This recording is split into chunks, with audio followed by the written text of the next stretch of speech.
Hey, it's Jim Ed with the Improvement Channel. Today we are going to replace these rollers on this door behind us. The reason why is the door is getting bound up and sticking.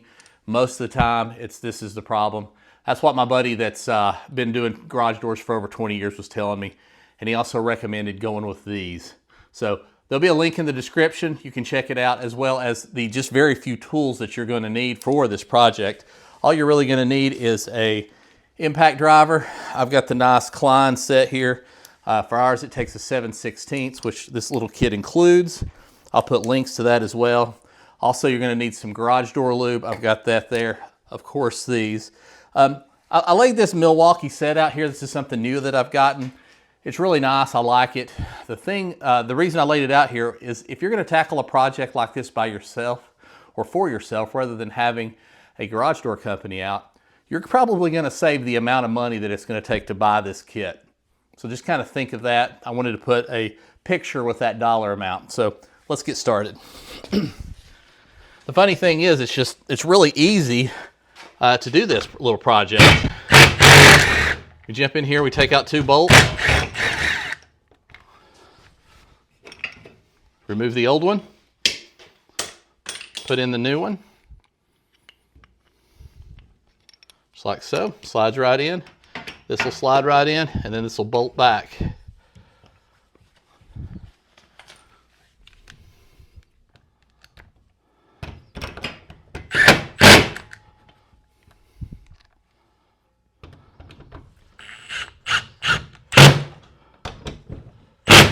All right, that's so easy my dad could do it. So that's a joke because he's standing behind me. But anyway, what you'll do here is I'm going to go ahead and remove these 4. This is going to be kind of to do the next one. Now, one thing to take note of, actually, I wasn't going to change this one on camera, but it's a little different. So let me just go ahead and change this one before we do anything else real quick. This one's probably the harder, next to the hardest one. We are going to do the hardest one here for you. The other ones are exactly the same, which it's only an additional 2 more, just like the first one that I did for you. So this one's harder only because it's got 4 bolts to put back in. So I guess it would help if I put that in there before I bolted it back. Watch me making mistakes here on camera, no problem. It happens to the best of us. All right, we got that in there. Yeah, make sure you get your rollers in the track before we, bolt them back down, right? So.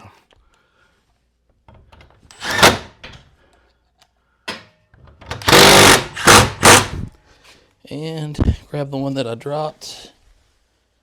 All right, we'll get that in a second. All right, we're gonna remove this one here. So I'll just put that bolt up here. All right, now we're gonna raise the garage door. Make sure we get this locked in. Okay. Now we're going to change this one out. I said that other one was next to the hardest one. This is the hardest one. I'll show you why. This one is actually connected. Can you get right in? Can you get right in here for the shot? This one is connected to the wire right here where my finger is, and it goes up to the spring that's up here. That is not to be messed with. If the spring needs some work, then you need to call a professional in. That is the point where a professional is required. So we're going to bend this back a little bit. And what that's going to allow us to do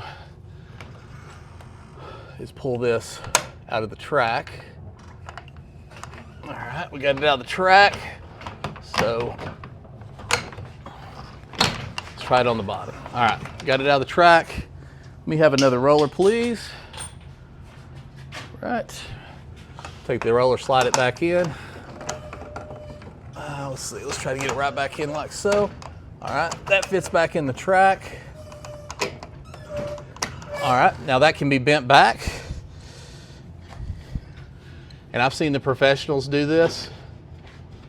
And when they bend it back, it looks about like mine, not perfect. So Don't sweat that. That's just to keep things from exiting the track, and that's, in our case, we had it for it so it would exit the track. But now it's not going to. The roller is going to stay in there. No problem. That's not going to affect anything. So, yeah, I'm going to put this back down. It's cold outside. And we're going to replace this one and this one that I took the one out of. And we'll be finished as soon as we do the other side. It's that simple, guys. Hey, if you haven't already, it's a great time to like and subscribe. But most importantly, on this spring, again, I want to reiterate, don't adjust this. Don't fool with it. If you think the spring's broken, if you think that that's the problem, just call a professional. This isn't your fix. But for 90-something% of you guys out there, this is going to be the fix.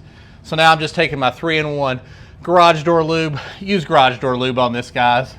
Get the actual right product. And we're going to lube this down really good.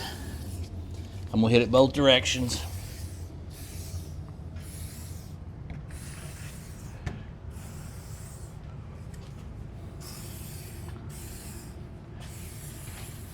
All right, I'm gonna grab the other side and then I'm gonna show you how it works.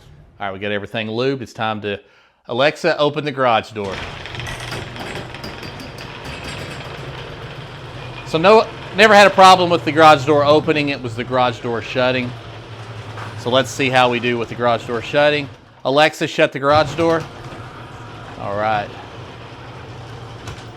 The moment of truth, it would get stopped up right about here.